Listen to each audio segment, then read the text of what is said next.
We got another nightmare dresser reno on our hands. Take a look at this. Beautiful walnut underneath all this white paint. So we got a lot of work to do. We're gonna flip this dresser and make it look 10 out of 10. Stick with me. The first thing we have to do is mark these drawers. Although usually they're in the right spot when I pick them up, this one, I'm not sure. I don't think all these drawers are in the right spot. I'm gonna label them anyway, and we might just have to jumble some things around when we're done. So they are marked, although I don't know what it means.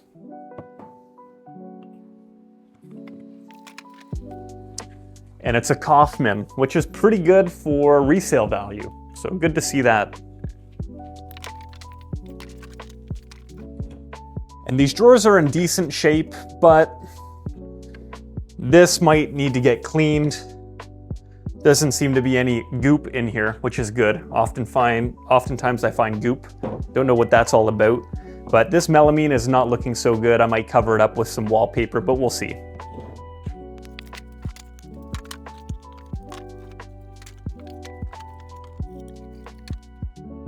All in all, pretty good shape. This always makes me nervous to find. I wonder what... Yeah, we got a chewed up runner. Got a couple chewed up runners. But nothing we can't fix. Now, besides the really bad paint job, we have some pretty common issues. Some missing drawer guides, some broken drawer slides, and some structural issues. That doesn't look too good. But I think we can fix it. These are all pretty common issues, and I expect a little bit of veneer damage underneath all this paint. We might have to do some touch-ups, but it's looking pretty good. And the drawers, I'm not seeing anything wrong with the handles. I think everything's gonna touch up pretty well. So we're gonna scrape this down. We're probably gonna use some paint stripper, and we're gonna get to it.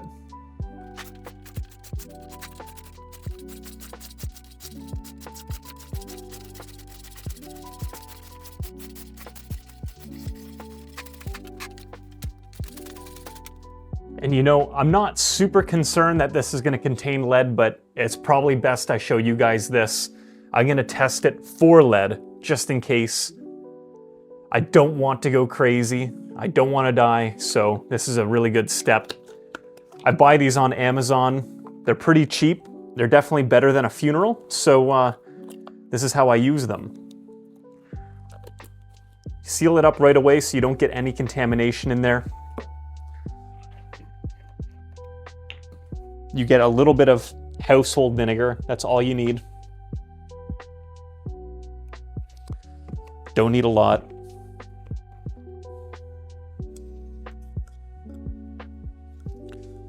So it's gonna turn yellow, which is good. And then we're gonna wanna test all the layers of finish. So the paint is a new layer that someone added. There might be a stain, there might be a lacquer finish, and some of these older finishes contain lead. So you wanna be able to test all of it. We're just gonna rub it on an area that contains all the different types of finish and just rub it on there for about 30 seconds. And this will turn a pink or a red, maybe even purple if it contains lead. But I'm already seeing that it's probably pretty good. We'll keep rubbing for a couple more seconds. And you have to be careful. If the paint is colored, sometimes it can give you a false positive, but better to be safe than sorry. I don't deal with anything with lead, but you can see it stayed pretty much as yellow can be. So if it detected lead, it would be purple, but it's not. It stayed completely yellow. Perfect. And this dresser also sags quite a bit, which is common for these really wide dressers. I think I can fix it by beefing up the base, and we'll tackle that a little bit later in the video. A lot of these drawer guides are broken, and I'm gonna replace all of them, so I'll just get a knife and pop all of these out. I also removed these drawer slides, and my normal drill and screwdriver set really didn't fit in here, so I had to build my own little screwdriver so that I could reach into the back here and take these screws out. My hand was definitely cramping. And I'm moving on to paint stripper, mineral spirits, and wire brushes. And the reason why I'm doing this before sanding is because this walnut has such a deep porous grain structure that this white paint has seeped deep down into the veneer, and I'd never be able to remove it if I simply sanded. By using the wire brushes in combination with the paint stripper and mineral spirits, I can really scrub the paint out of those deep pores, and I'll get a much better surface finish without any little specks of white shining through.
The large panels are really easy to strip off, but these inside corners around where the drawers are pretty hard to get to. And to make things easier, I'm going to remove the top so that I can get into these tight corners.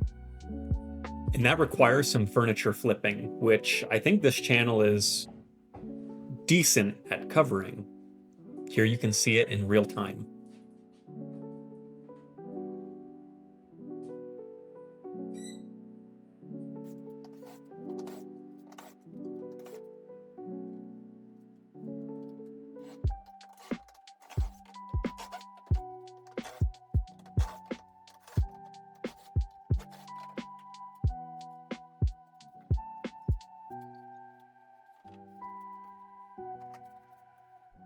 Now with the top removed, I can scrub off all the paint from these hard to reach places and around where the drawers sit.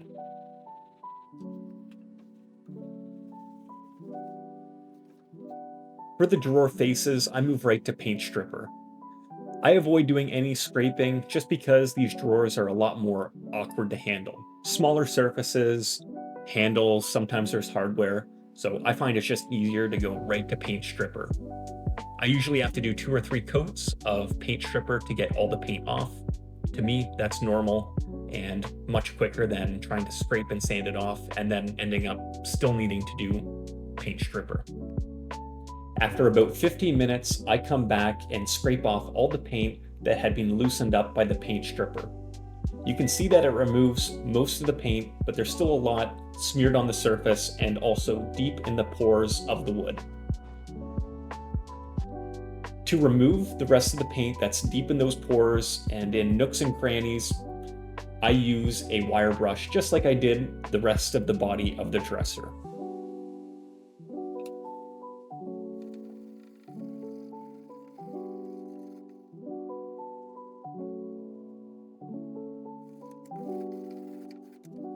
I also use mineral spirits to help wipe away all the paint stripper and paint residue that remained.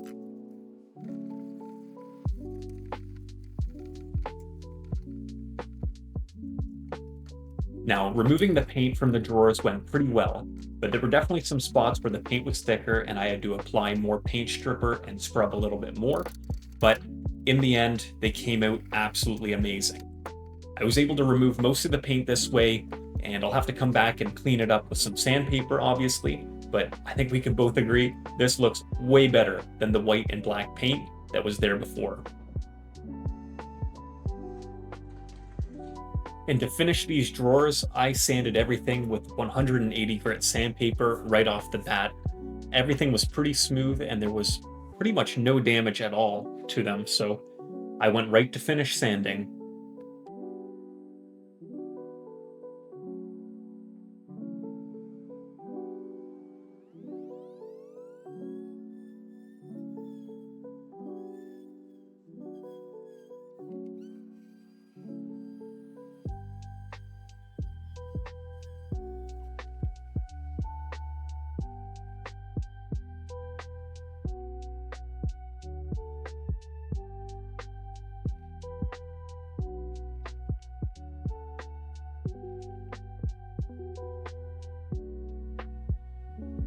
The body of the dresser got the same treatment and was sanded to 180 grit.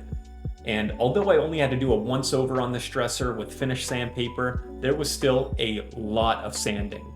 I feel like 90% of my time in any furniture flip project goes to sanding, so I have a lot of time to look inward on myself. But I actually spend this time listening to other furniture flippers on YouTube, like Salvage by Katie Scott and Angie from Transcend Furniture Gallery. I think both are in Nova Scotia, Canada, represent. They make way better videos than me, and check them out. You'll learn a lot more.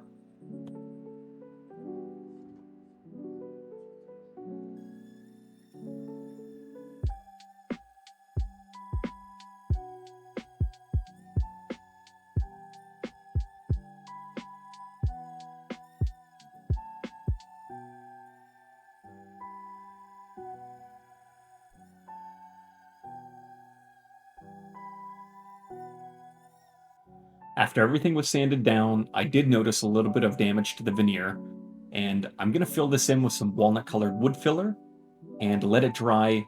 I'll come back and sand it smooth and touch it up with a paint kit that will disguise it and no one will ever know there was damage.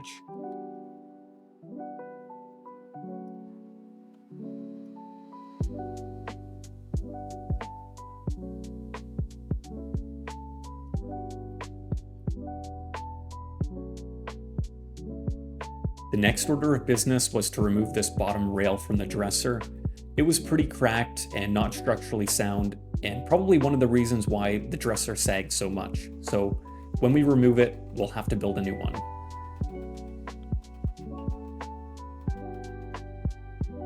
You can see this piece has quite a bit going on, a long groove, dados, and blind mortise and tenon joints. But I really don't think we can salvage it. We're gonna have to build a new one. The new one is going to be made out of maple, which is a very strong hardwood, and I'm first going to cut a section to length and go from there.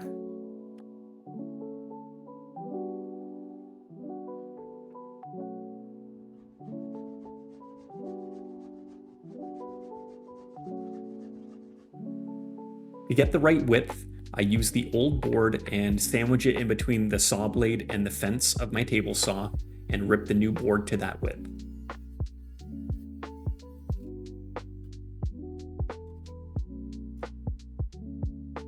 I next line up the ends of the board and trace out the existing tenon.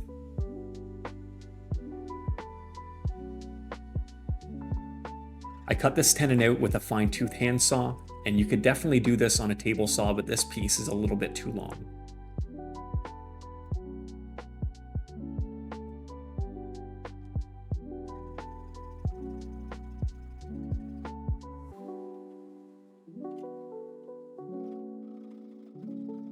Although I got really close to the line with the handsaw, I had to follow up with a chisel to make it perfect. The most daunting part about recreating this piece are the blind mortise and tenon joints, but it really wasn't too bad. I lined the boards up exactly end to end, and I used a square to trace out where the mortise was on the old piece onto the new one. I used my marking gauge to transfer the inset of the mortise from the old piece onto the new one, and I had to do this on both sides.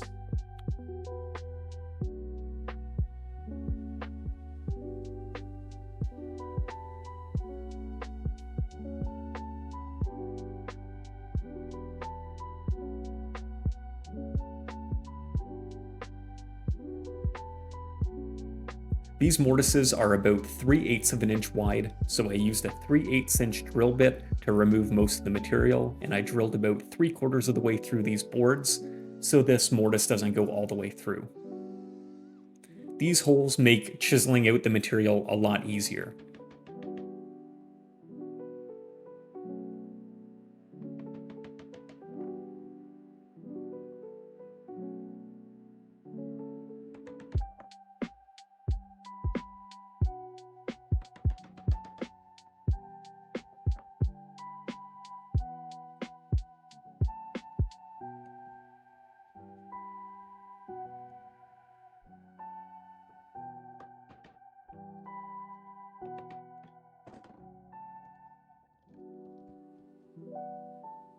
And these don't look too bad. In fact, they look better than the original. The next thing I'll do is cut the long groove that holds the plywood in the base of the body of the dresser. To do this, I use the original board to set the blade depth and the fence width. Since the blade was slightly offset from the center line of this board, I was able to run it through one way, flip it end for end, and run it through the other way, giving me the perfect groove depth and width for the plywood that it holds. I also wanted to match this round over that the original piece had. I didn't want to get my router out, it seemed like a lot of work and the piece was a little bit narrow, so I just used a hand plane to round over the edges, followed up by some sandpaper to smooth it out.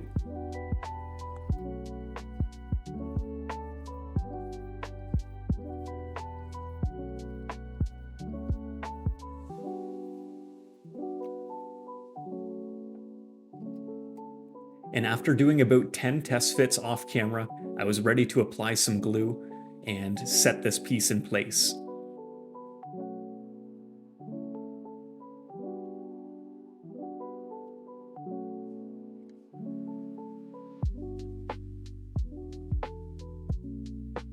After messing with it for a bit, I was finally able to get everything to line up properly and set the mortise and tenons in place. I followed up with some screws to hold it in place while the glue dried. And I gotta tell you, I'm pretty proud of myself. This thing fits perfectly and looks great.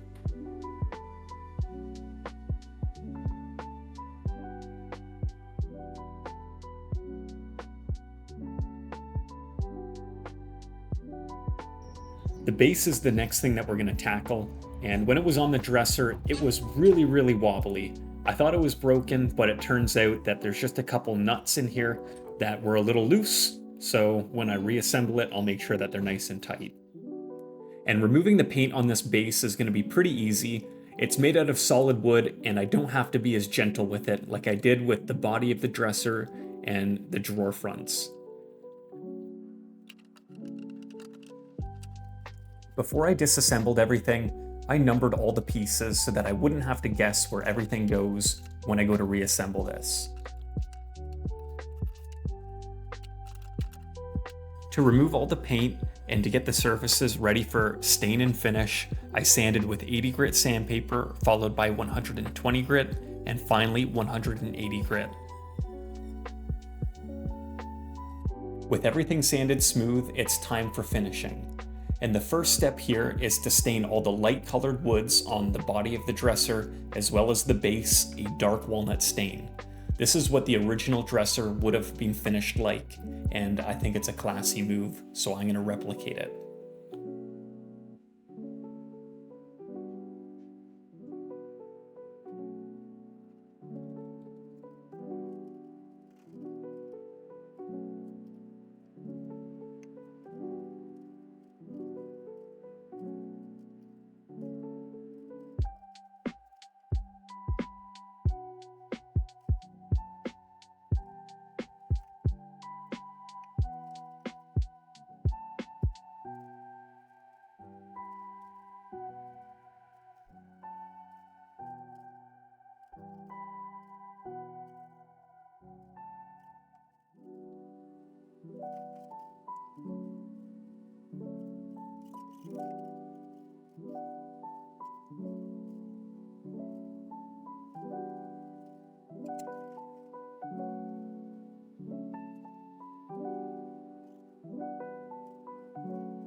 Since the stain that I used was water-based, it dried extremely quick.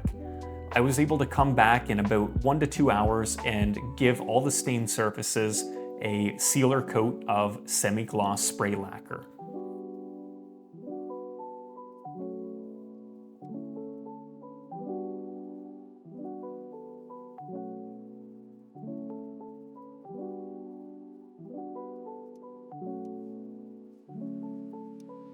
Don't get distracted by my designer jeans.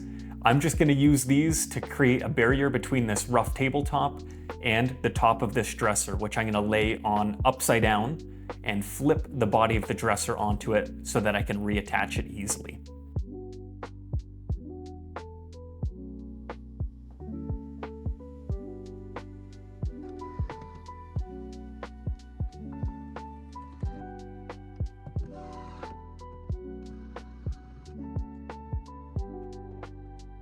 Now that the top has been reattached to the body of the dresser, we're going to focus on these areas that had veneer damage that we initially filled with walnut wood filler. We're going to sand it smooth and prep everything for a first coat of lacquer.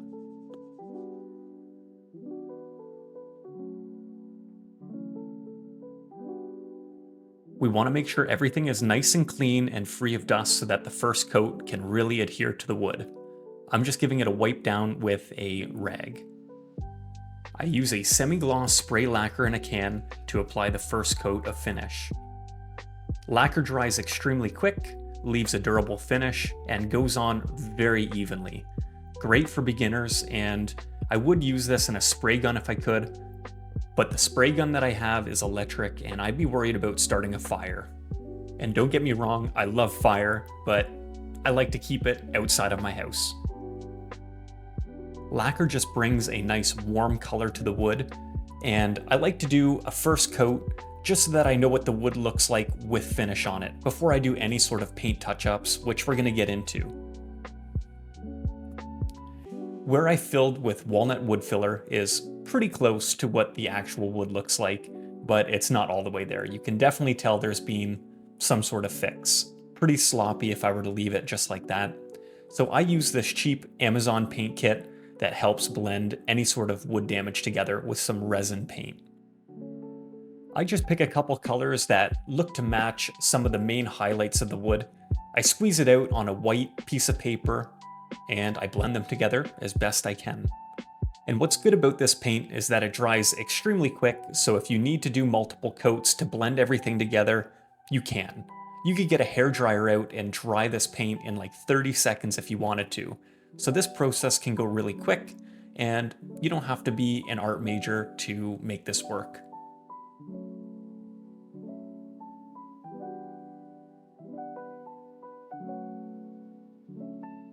Now that all my paint touch-ups are fully dry and cured, I'm going to give the first coat of lacquer the lightest sanding with 400 grit sandpaper. This is going to knock down any little bumps or grain of the wood that has raised up with that first coat.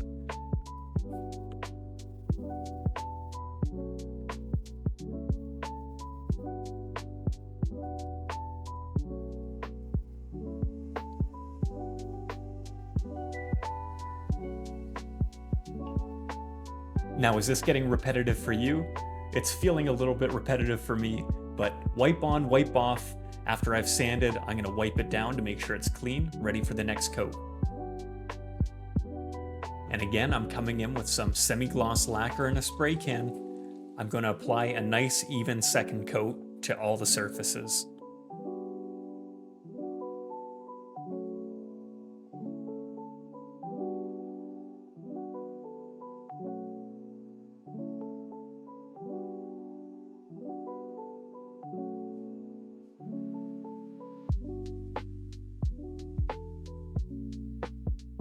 And when you speed this up 10x, this is what I look like when I dance.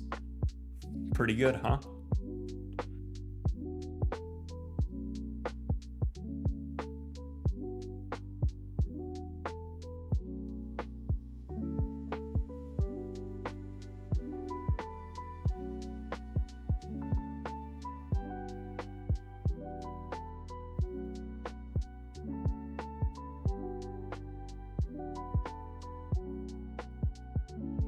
Since the drawers didn't need to be pre-treated for any sort of paint touch-ups, they will now get their first coat of semi-gloss lacquer.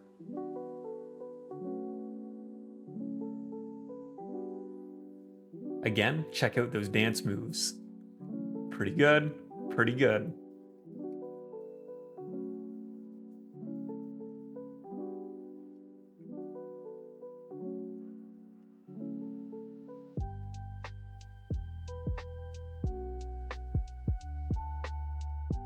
Now that everything has dried, I'm going to come back with a very fine grit sandpaper to knock down any texture or raised grain on the drawer fronts.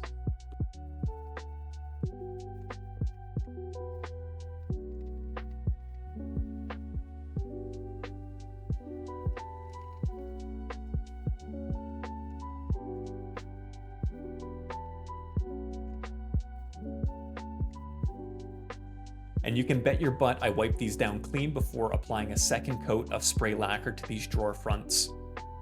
I sanded them down once more, cleaned them again, and applied a third coat of spray lacquer to these drawer fronts. And in the same fashion, I applied 2 more coats of lacquer to the body and top of the dresser.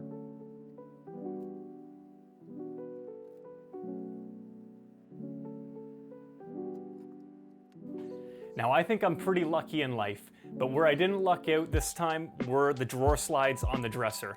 I have 9 drawers, but 3 are completely broken and I can't use them. I have to replace them, just completely falling apart.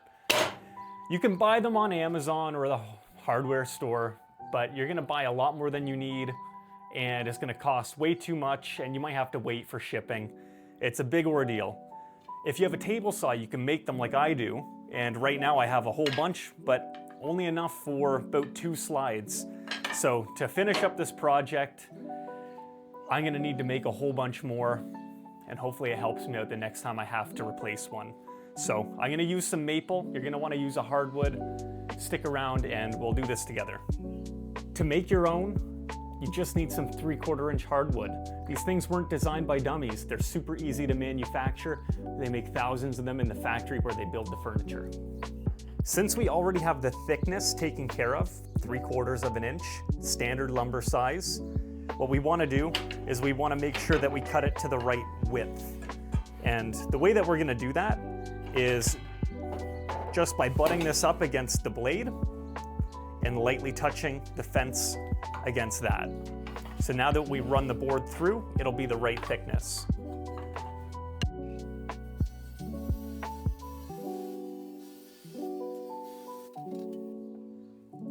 Now with the width cut, we want to cut one of these grooves. So the way we're going to do that is the same thing, but we're going to adjust the depth of cut as well.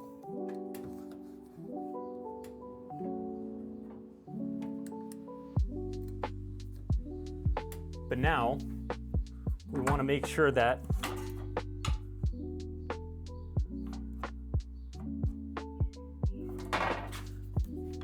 we're at the right width.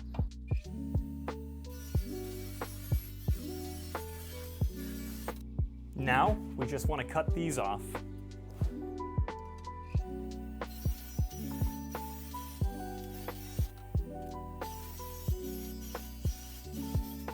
Now that we have our drawer slide, or mega drawer slide, we gotta cut our drawer slides. They have a couple unique features.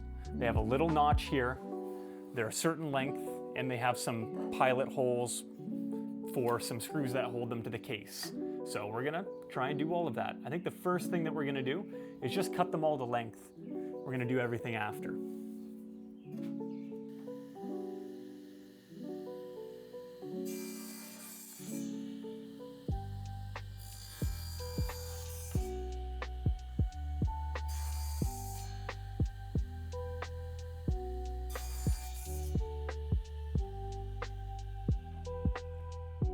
We're gonna save this for next time. And the next thing that we're gonna do is cut this little notch here. I think I'm just gonna use the table saw. It'll take a little while, but they're not super challenging. I think the only critical measurement is how deep the cut actually is. We can go that way as far as we want, so we don't need to be super accurate.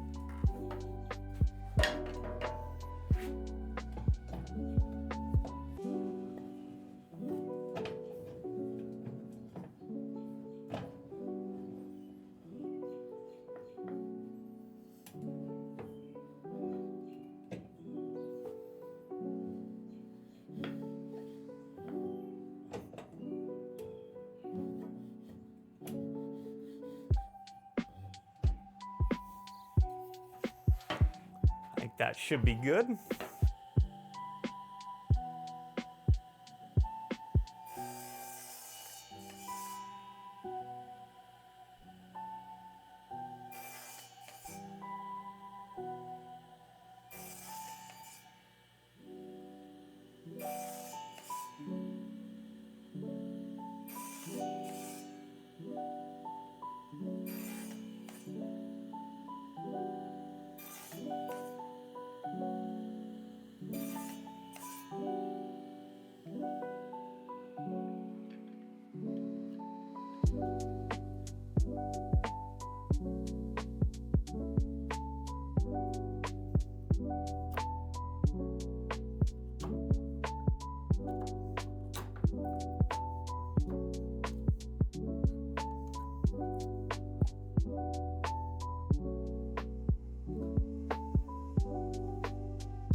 Now the next thing we want to do is we want to mimic this countersink and pilot hole, which will allow the screw to hold this down onto the case of the dresser. We don't really have to do too much here. We just want to make sure that we get it in the same depth, or spacing in, and we want it to be center.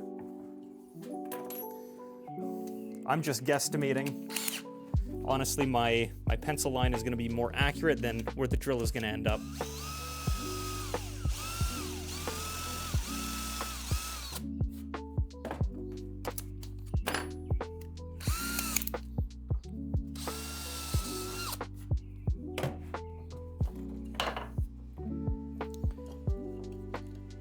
And that's really it. So it turns out on the bottom of the drawers, what indexes on the actual drawer slide, there's a little bit of a screw protrusion. So I'm starting to understand why they have this little channel right here on the top. I thought it was just decorative. I thought, interesting, don't really need to do that. But turns out I'm going to have to, so not a big deal. I've raised the blade, I don't know, like a 1/16 of an inch, just under an 1/8, I would say. And I centered it so that it's a little bit, well, I guess a little bit off from the center. I'm gonna thread it through this way, and I'm gonna turn it around, put it through the other way, and then there'll probably be a little bit that I have to clean out in the middle, but not too bad. So, on to it.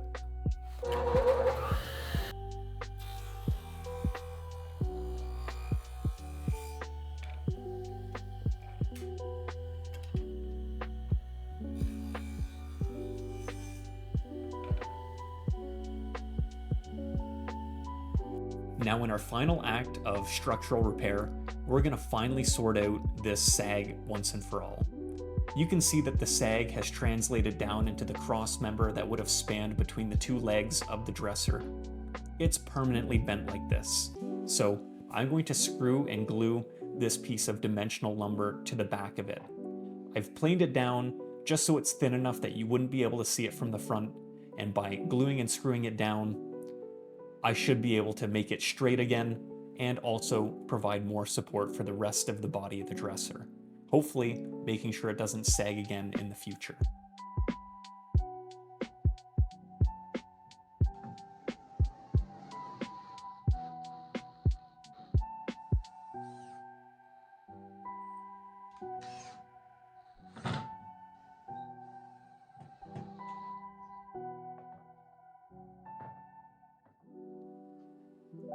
As you can tell, it's quite a bit straighter and definitely a lot more meat on those bones. I assembled the base, and then I required help from my beautiful wife, Crochets by Shay, to help me bring this dresser inside so that I could do the final assembly and get some great pictures for the video and for Facebook Marketplace, because I am trying to make a profit.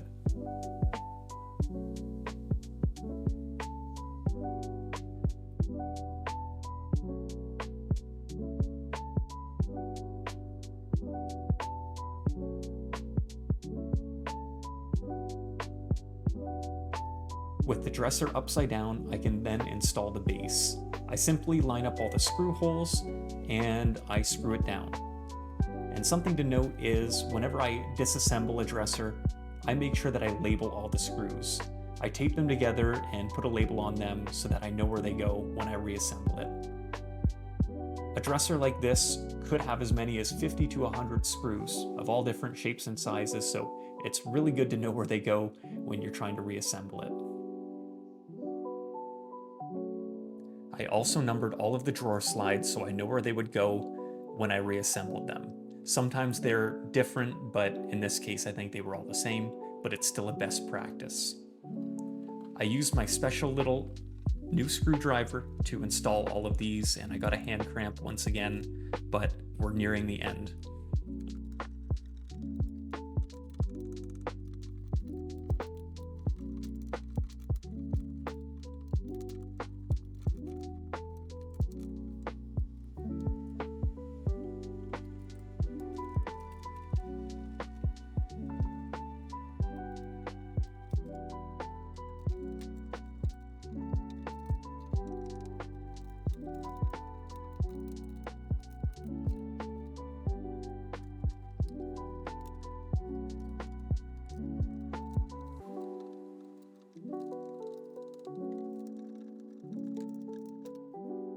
While I'm literally shaking in anticipation to get this project done, we want to clean out these drawers. They're pretty good, but there were some weird stickers in them. This time, no goop. Goop is a very common thing in dressers designed for clothing. I don't know why or where it comes from, but pretty much every dresser that I refinish has goop in it. So I really lucked out with this one. Just some pretty stickers. So I removed them and gave everything a wipe down with a warm soapy rag.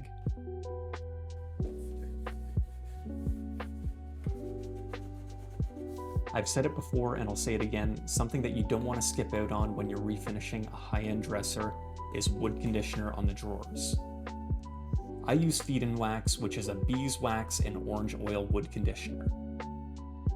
This makes the wood grain pop with a nice rich warm glow, makes everything smell amazing, and even makes the drawers slide more smoothly in the body of the dresser. All right, I'm pretty excited. We're gonna get the drawers in, and I think we're done.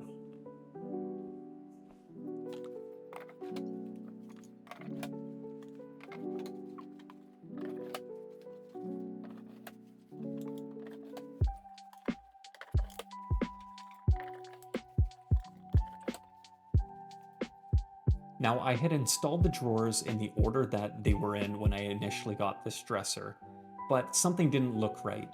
The grain of these drawers should run seamlessly from left to right like it were one board. So I'm thinking that if I replace the farthest left drawer with the farthest right drawer, everything should flow smoothly, and what do you know? It absolutely did. I think this just increased the value of this dresser. I'm glad I caught this. And just like that, we're done. And this is by far one of the most satisfying projects that I've ever worked on, both in my hobby and professional life. It turned out amazing, and it started with something so hopeless. The girl I bought this from actually tried to give this away for free, and I insisted that she take some money because I would feel bad knowing that it could turn into something. I just didn't know it would turn out this well. So if you're watching this, thank you.